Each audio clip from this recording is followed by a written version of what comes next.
Today we're talking with Christina and Andrea about their first year in advertising. They both came from Humber College, and they are going to paint for us a realistic picture of juniors in an award-winning independent ad agency. Andrea, who's an art director, was one of the first students to come on board at Zulu Alpha Kilo's revolutionary Employeeship paid internship program. And after being hired on full-time, she recommended her school chum Christina to be her copywriting partner, and the pair have been doing amazing work ever since. Both women share the experience of choosing their current fields of expertise after their initial, they had an initial diploma, and then they changed to be in advertising.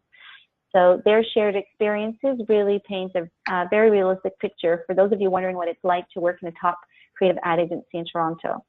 I'm going to pass the mic over in just a moment to Andrea. I'm just waiting actually for a couple more people to come online. So while I do that, I just want to say thank you so much to CEO and founder of Zulu Alpha Kilo, Zach Murray, who recommended these two women to speak with us today. He's very impressed with them, and when I said we were looking for speakers, he nominated them immediately. So I appreciate that. And we do want to thank also Scholarships Canada and School Finder, who are our tech partner on this endeavor. Thank you to them. So Andrea, if you're ready to go, I'm going to pass you over so that these two ladies can talk to you about From Humber Beginnings, a snapshot of the first year in advertising. Over to you, Andrea. Thanks, Bonnie. Actually, Christina's going to kickstart the presentation. Yeah, so we're excited to talk to you about our first year in advertising. We both had different paths that brought us to this career. So we're excited to share that and what we've learned in our first year. And I guess we'll just start by saying, like, the rumors are true. It's a hard career, but it's also something that's fun and exciting, and it can be very rewarding. What we've learned in our first year is that it is a roller coaster. You'll work very hard, you'll have to stay up late, and there will be moments where you doubt yourself, but eventually you will get to make something and you'll be proud of it, and it'll be worth it in the end.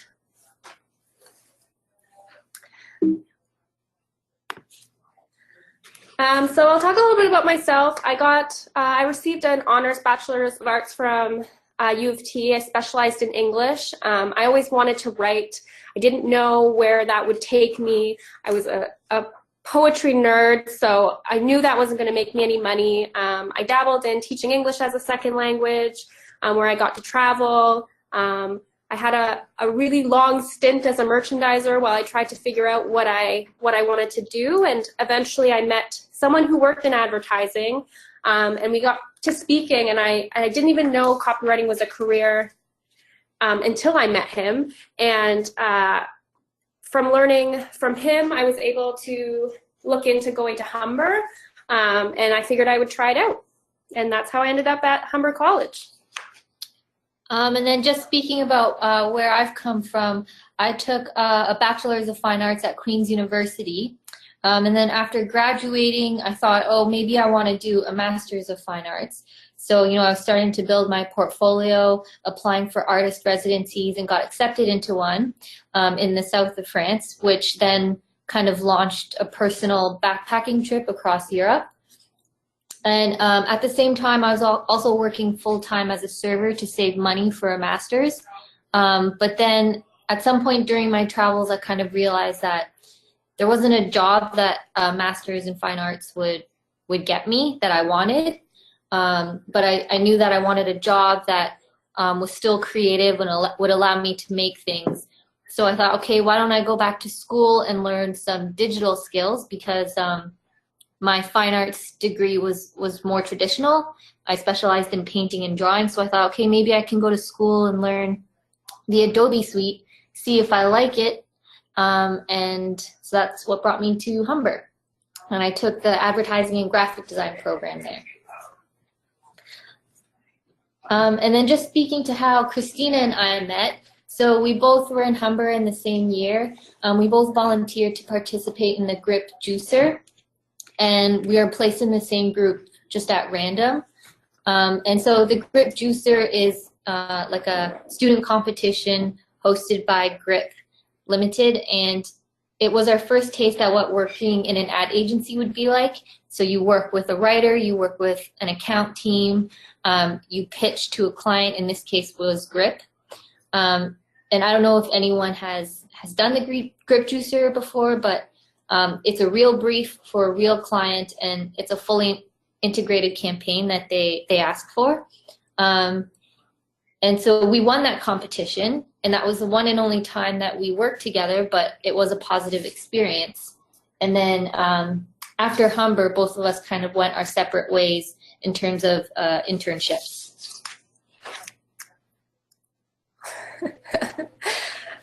So my internship was in-house. So it's definitely something I think that has a reputation as being like a career killer if you end up at an in-house agency. Sometimes teachers tell you will never end up at an ad agency, a traditional ad agency. But that was the choice I made after hearing some horror stories about ad agencies. I didn't know if that's where I wanted to end up. So I figured I would just take the first internship I was offered, and it happened to be at Cara Foods, and that's in-house. And I had a good time there. I worked with really great people. I was encouraged to do the unthinkable and write puns, as you can see. And I had a really steady 9-to-5 work-life balance. But I didn't find that I was enjoying it as much as I thought I would. And after my internship, they didn't keep me on. So I figured, okay, here's my chance. I'm going to start looking at agencies. And that's kind of how I ended up back at an ad agency with Andrea. Yeah, and so after graduating Humber,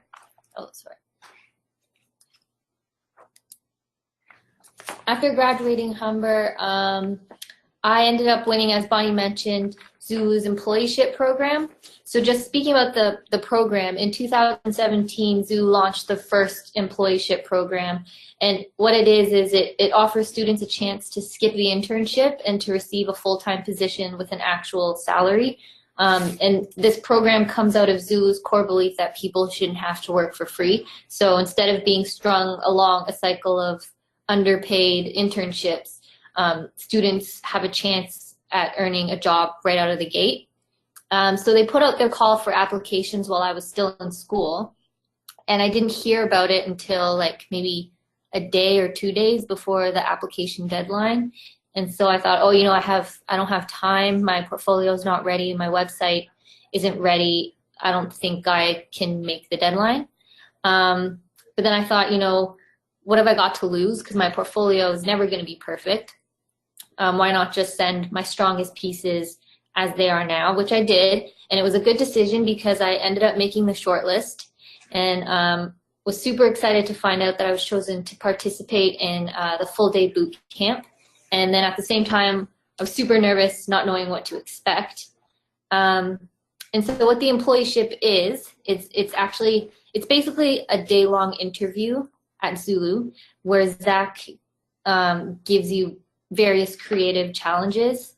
And the whole purpose of this process is just so that Zach can get to know all the applicants, and he can make his decision on who to hire based on, you know, who would be the right fit for the company, both creatively and culturally. So at the end of that day, Zulu ended up hiring 2 lucky applicants, and I was one of them. So that's how I ended up at Zulu. And then a few months after I had started at Zulu, Zach had asked me if I knew any writers that I liked working with from Humber. And so that is how I referred Christina, and she was brought on, and then we ended up being partners and have been working really well together ever since. So we'll take you through some of our bigger pieces of work that we have done in our first year. So as juniors, of course, we do a lot of the banners and the social posts and those kind of tactical things that you expect to do as a junior. But being at an independent agency like Zulu, we get the opportunity to be put on bigger briefs.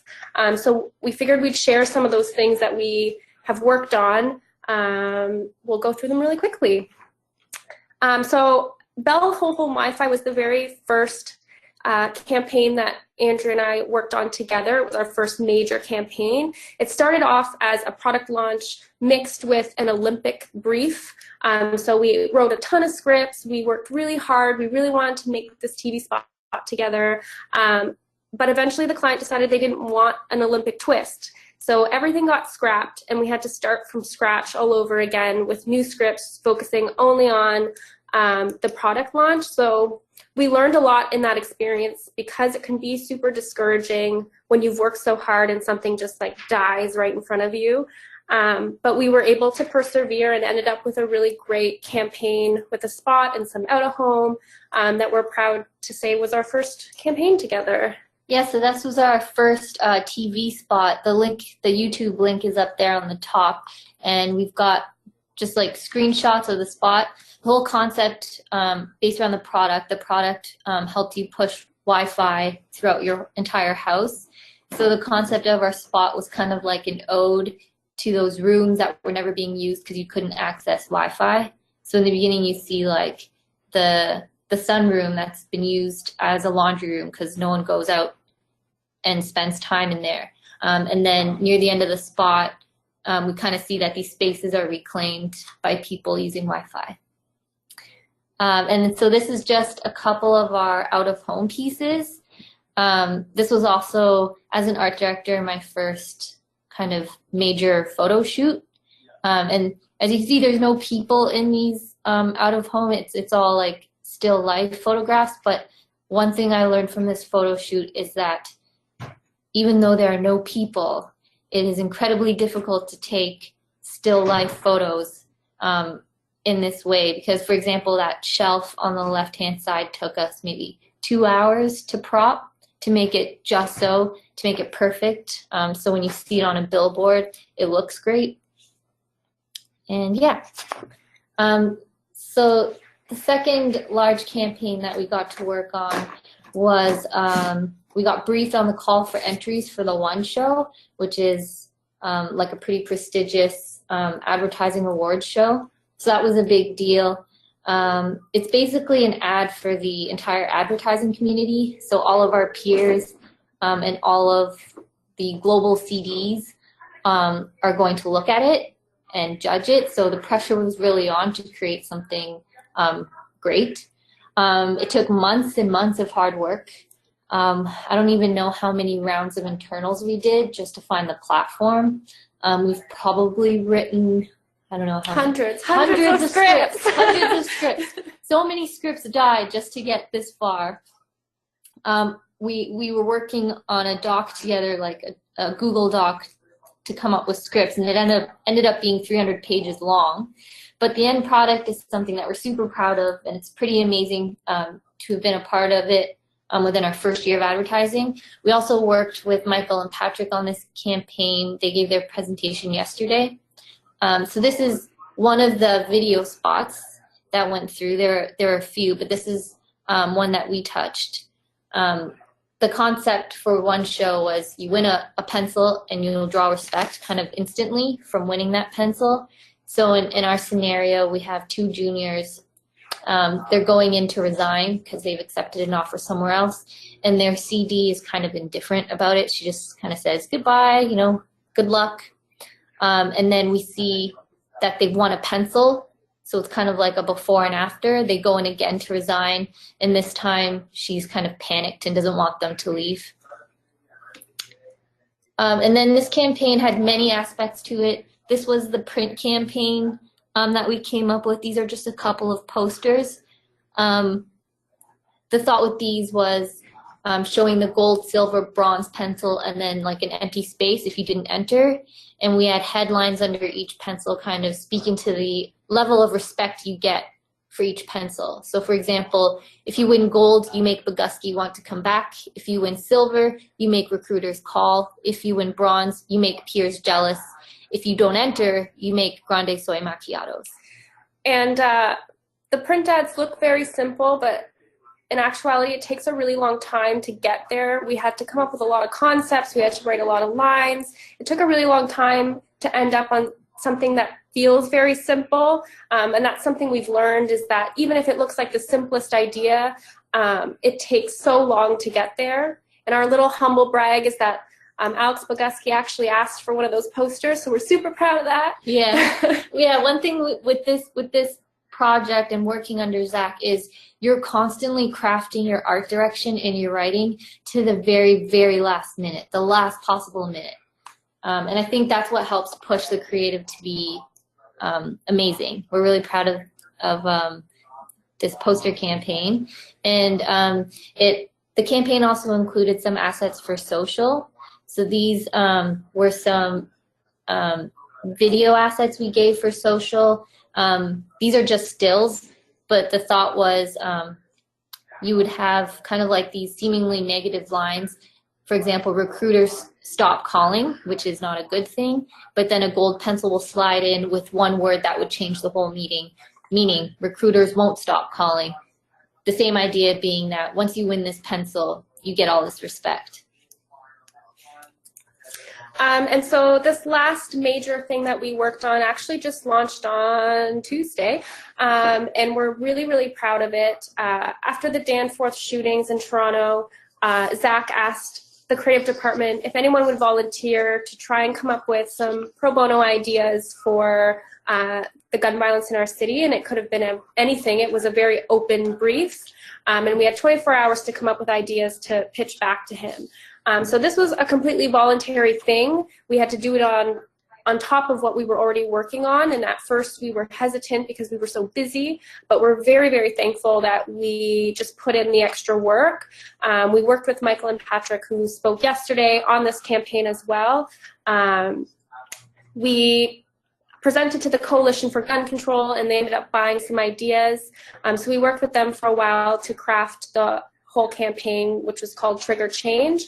And one of the pieces we're most proud of that we're going to share, the link is there if you want to watch it after, is an interview piece. So we spoke with victims of gun violence, advocates, trauma surgeon. We had a whole group of people who were passionate about gun control come in, and we recorded their story, and we edited it together into a really powerful video that we're proud to share. And if you want to sign the petition to ban handguns in Canada, it's triggerchange.ca. Yes. Yeah, so now we can speak to you about our first year in advertising, just kind of covering, we'll first start, I guess, with what an average day looks like in advertising as a creative. And from what we've learned is there really isn't an average day. Every single day is different. Some are slower than others. Some are more challenging than others. I find I come into work each morning not knowing what my day is going to look like. And that's part of, I guess, for me, that's what I like about this job, because I find I get bored easily. So in this job, you can't get bored, really.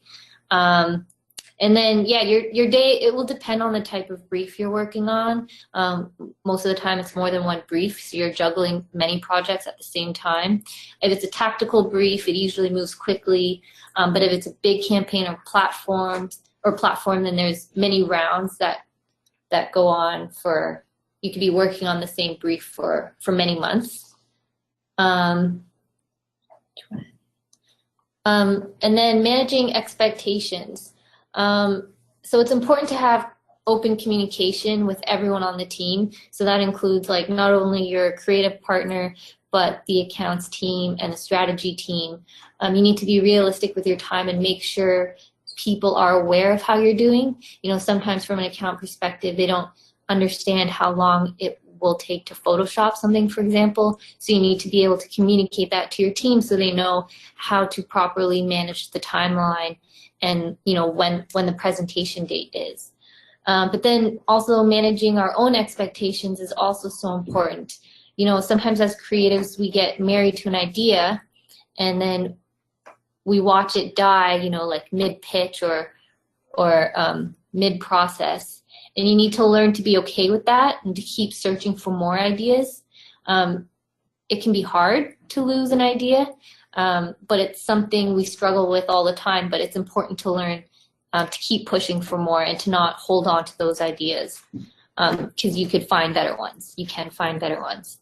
But at the same time, it's important to learn how to fight for your ideas if you really feel strongly about them. So, you know, while your CDs and the senior teams are more experienced, they're also human beings with different perspectives and opinions. So if you really feel strongly about something, voice your opinion, give them the reason why you feel that way. In worst case scenario, they'll just say no, but most of the time, you know, they appreciate you sharing your opinion, because that's what you're there for. Yeah, and in terms of the partnership, it's something that's super important. It is like a marriage, you know, it's a relationship that you have to take care of and cultivate. You spend a lot of time with your work partner, sometimes more than your family and friends. So having a bond is important, and you need to be able to communicate with your partner. So it's important to find someone you like working with and that you can communicate with when you're not enjoying working with them so much.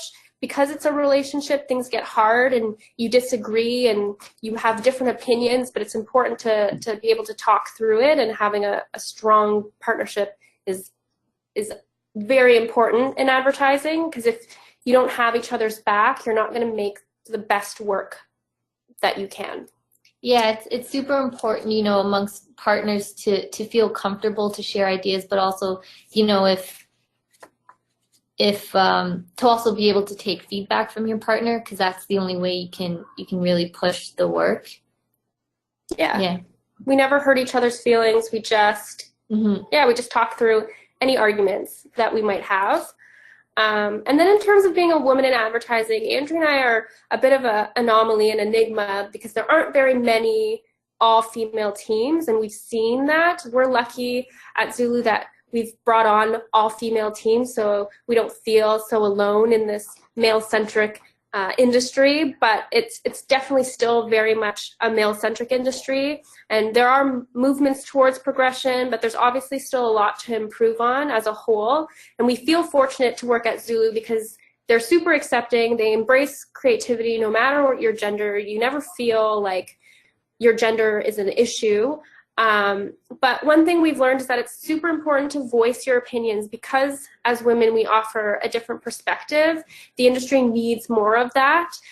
So especially so we don't end up with like more ads like the vibrating underwear for women during the World Cup. Like, that's so wrong. And we the sexist ad that came out during the World Cup was that this Mexican company created this pair of underwear that would vibrate whenever a goal was scored during the World Cup, so that women can enjoy the game too. So you can imagine that was a room full of men who thought that was so funny and thought, like, no, of course women don't watch soccer, which is ridiculous. So yeah, we're proud to be women in advertising, and we definitely feel like we're moving forward, and we're happy to be a part of that movement, for sure. Yeah, and like as an all-female team and also as a junior team, it can be intimidating having to present to a room full of super experienced CDs. So it's important, you know, to not let that eclipse you. Like, always voice your opinion, because at the end of the day, that is why you were hired. Yeah. And then, lastly, just talking about the takeaways, the tips and takeaways that we learned at Zulu, little tips that will help you be successful, whether it's an internship or your first full-time position. The first thing is work ethic, especially if you're an intern and you're trying to fight to get hired on full-time. You always want to be, I guess, as Zach says, you always want to be the first one in and the last one out, and always asking other people if they need help. You know, if you have more capacity, you can take on more work, then say so. Offer your time and your efforts. Yeah, people notice when you're working hard, so it's definitely important to do that. You might not be the best at your job, but working hard is what people are going to see, and they'll be more willing to invest in you and help you improve, because everyone can improve and be a great creative. But if you're not working hard, no one's going to give you that chance. So definitely work ethic is the most important. And then collaboration is also very important. this industry is super collaborative. You work not only with your partner, but often in large brainstorms. If it's a big pitch, you're all working together to come up with ideas. So you're not always going to get along with everyone that you work with, and that's okay, but you need to be able to work civilly and be passionate, but also respect everybody and their opinions. So being someone that people want to work with is important. Mm-hmm. Yeah, and another thing is, as a creative, you're going to constantly be getting critiques and feedback from CDs, from the client, from the CCO. So you really need to know how to listen to feedback and how to take feedback. In the industry, you know,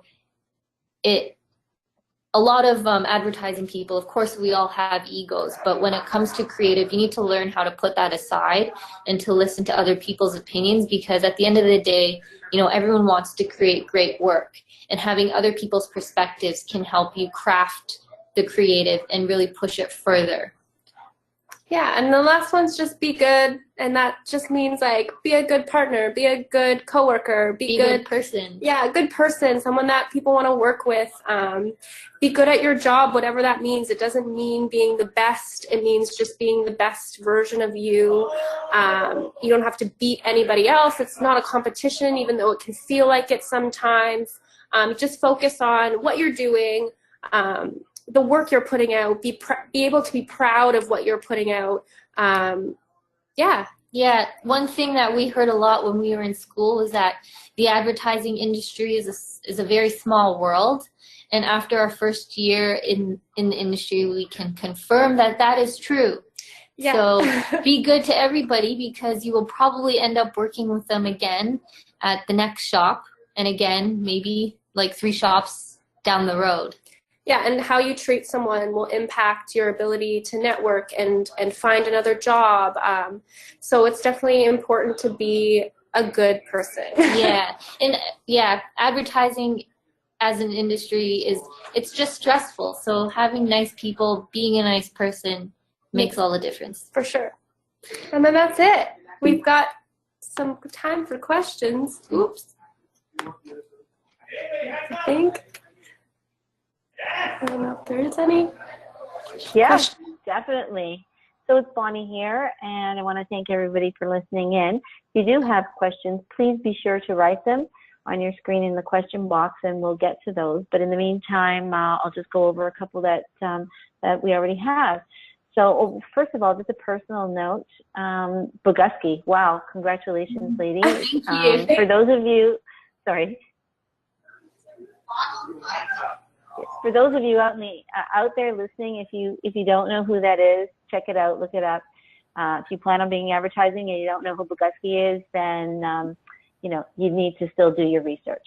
That's an amazing feat, and I know that you know, you know, the one show, I mean, it's one of the penultimate shows in advertising. So the fact that you guys even got to work on that, you know, that Zulu even worked on that campaign is an amazing thing in and of itself. So congratulations on, you know, such a high profile project within your first year. That's really great. Thank you. You talked about that first photo shoot that you went on, Andrea, and so I was curious about that first spot, the Bell spot that you said you shot. Was that shoot what you thought it would be like, or was it, you know, like you said, oh my God, it's tedious? For the TV spot, you mean? Yes, yes.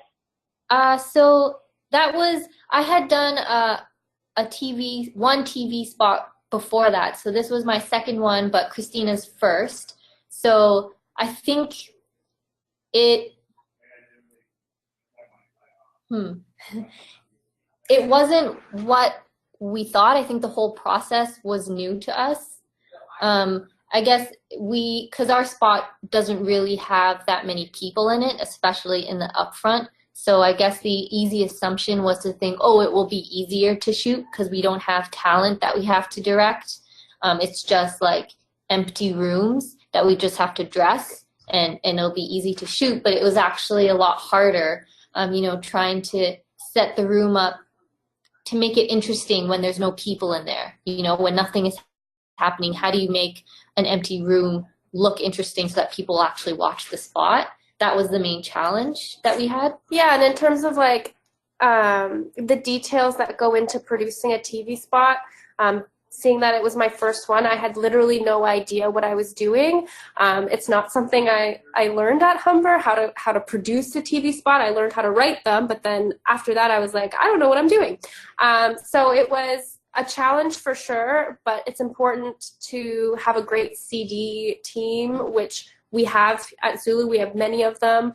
So they guide you through everything. And it was definitely overwhelming, but we're very proud of the end product. Yeah. Great. Okay, so you guys talked about the gun control pro bono. And you said there was 24 hours on the brief. Is 24 hours a typical kind of turnaround to come back with your first concepts on a brief? No, it depends on the project. For instance, on something like Bell, where it's a retail, or Tim Hortons that we also have, that's a retail-driven client, the turnarounds are really fast because things are always moving really quickly.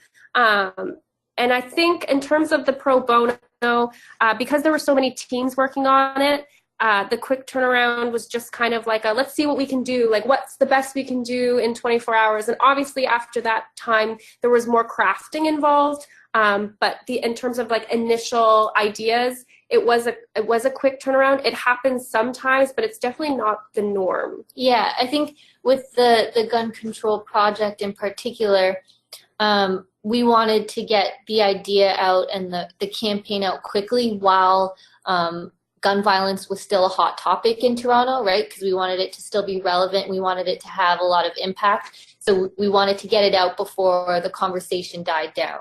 So that was also another reason for the quick turnaround. And you've got some press coverage already this week on the campaign, so congratulations on that one. It looks great. Thank you.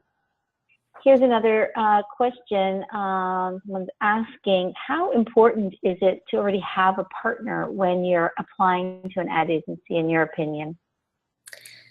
I don't think it's something you need to worry about when you're a student.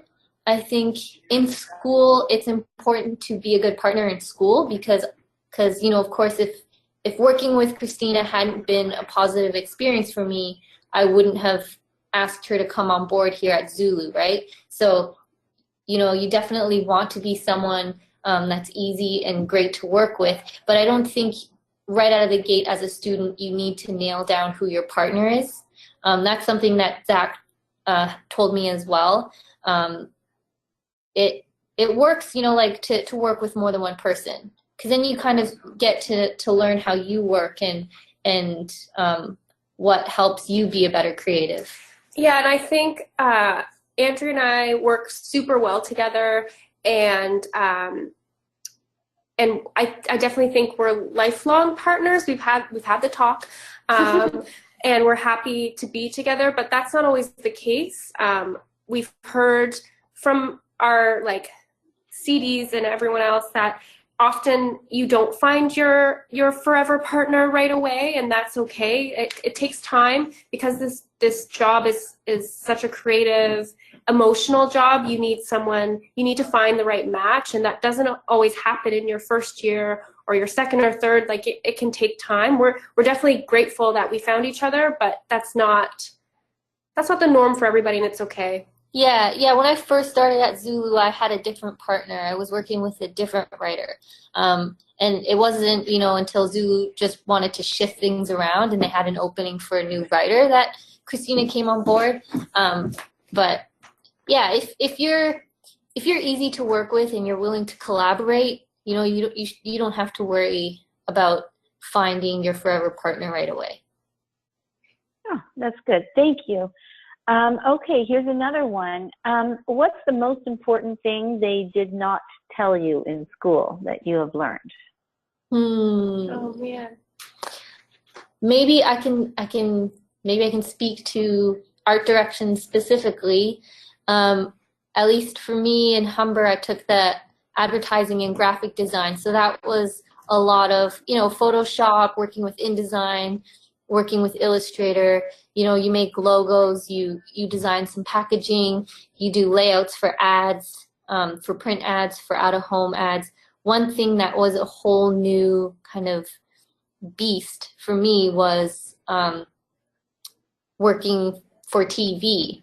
Because once you get into production for TV, all of a sudden, depending on the project, people are looking to you to be the interior designer, to be, the illustrator sometimes. You take on so many hats that, the fashion designer even, when they ask you for wardrobe, and learning how to cast for TV was something totally different that I don't think I fully understood in school or learned. So that is just something you have to learn on the job. Like, I think even still, I'm still learning it. But I don't think that's something you can just read about and understand. I think it's something you just have to do to understand. Interesting. Christina, anything to add?